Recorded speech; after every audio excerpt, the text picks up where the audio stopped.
2016 কার্যকর করতে যাচ্ছে সরকার। গত বছরের 1 ফেব্রুয়ারি মন্ত্রিপরিষদে এই আইনটি অনুমোদিত হয়েছে।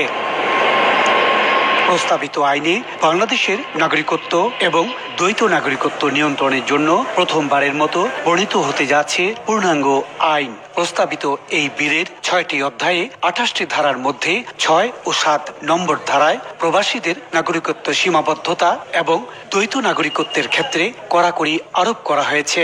এই আইন কার্যকর করা হলে কোনো প্রবাসী দেশের কোনো নির্বাচনে দাঁড়াতে পারবেন না। প্রবাসী কারো সন্তান হলে বাংলাদেশের নাগরিকত্ব নিতে হবে। আমার ছেলেমেয়েরা যদি জন্মের পর একটা নির্দিষ্ট সময়ের মধ্যে আবেদন করতে ব্যর্থ হয় এবং নাগরিকত্ব না পায়, তাহলে এই সম্পত্তি কি হবে? এটা হাতছাড়া হয়ে যাবে, অনিশ্চয়তার দিকে চলে যাচ্ছেন। এই জন্য তারা এইটা নিয়ে আশঙ্কা করছেন। এই আতঙ্কে অনেক প্রবাসী ইতোমধ্যে সম্পত্তি বিক্রি করা শুরু করেছেন। আমারও এখানে সিলেট শহরে বাসাবাড়ি আছে, দোকানপাট আছে।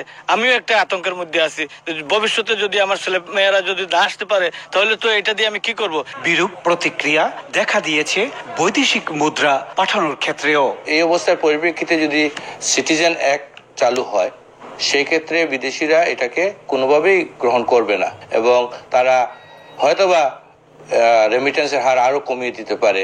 এমন পরিস্থিতি থেকে উত্তরণের জন্য প্রধানমন্ত্রীর সহযোগিতা কামনা করেছেন প্রবাসীরা। ইতিমধ্যে শুরু হয়ে গেছে একটা আন্দোলন, বিশেষ করে প্রবাসীদের মধ্যে।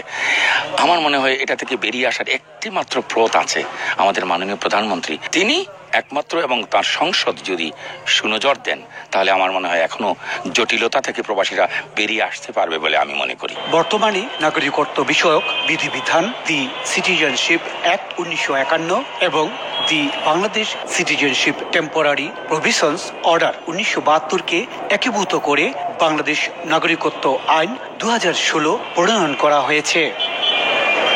ইকরামুল কবির, সময় সংবাদ, সিলেট।